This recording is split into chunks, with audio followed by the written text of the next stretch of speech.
L'histoire de la musique à Dapan peut se subdiviser en 3 grandes périodes, à savoir des origines jusqu'aux années 1990, des années 1990 aux années 2010 et des années 2010 à nos jours. Ça m'a fait plaisir que quand j'ai eu des témoignages à la suite, quand ils ont publié à la radio Lomé, ça c'est en 1972. Mais j'étais tellement épaté qu'ils ont décidé de me laisser la guitare à un prix dérisoire de 4 500 que je devais payer petit à petit. C'est comme ça que je me suis retrouvé avec une guitare pour la première fois. Ça, nous sommes en 1966. La chanson, le titre c'est Mehdi Donc. Quand les gens écoutaient, ils disent Mehdi Donc oui, Asugul Mehdi Donc oui, Keto Mehdi Donc oui, Asugul Mehdi Donc oui. Alors, entre-temps, les pionniers, ceux qui ont produit de la musique, c'est Mamo Laguema. Vraiment, dans la production de la musique, c'est Mamo Laguema. Alors vous pouvez vérifier dans les agendas.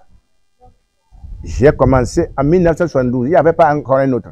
À part Mamo. Reconnaissons que nous avons beaucoup de jeunes talentueux dans la région des Savanes. Maintenant, il faut mettre la machine. Il faut mettre la machine. La machine, c'est quoi? Les moyens financiers.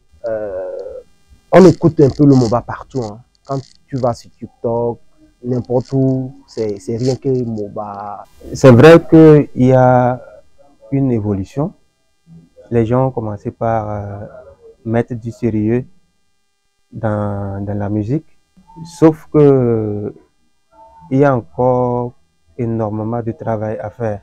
Et déjà, dans nos têtes, ou bien en composant la chanson, tu dis, oh, je sais que la chanson là, ça va prendre ici à Dapan. Mais est-ce que ça va prendre à Kara? Est-ce que ça va prendre à Lomé? Est-ce que ça va prendre au Burkina, au Bénin et tout? Voilà. Donc, on ne pense pas souvent à ça. Aider la jeunesse, aider la musique de la région des Savanes. Nous en avons besoin. Mettez les moyens qu'il faut pour soutenir la région des Savanes sur le plan culturel. Construisez-nous déjà un grand centre de spectacle. Mais ici, là, je vois qu'on invite un artiste, c'est comme si c'était un vulgaire, vous lui donnez un 5 000, vous lui donnez un 10 000. Mais ça va lui permettre de vivre comment? On achète un artiste en fonction de la valeur qu'il s'accorde lui-même. Ce parcours n'a pas été exempt de défis car beaucoup d'obstacles ont ralenti l'évolution de cette musique.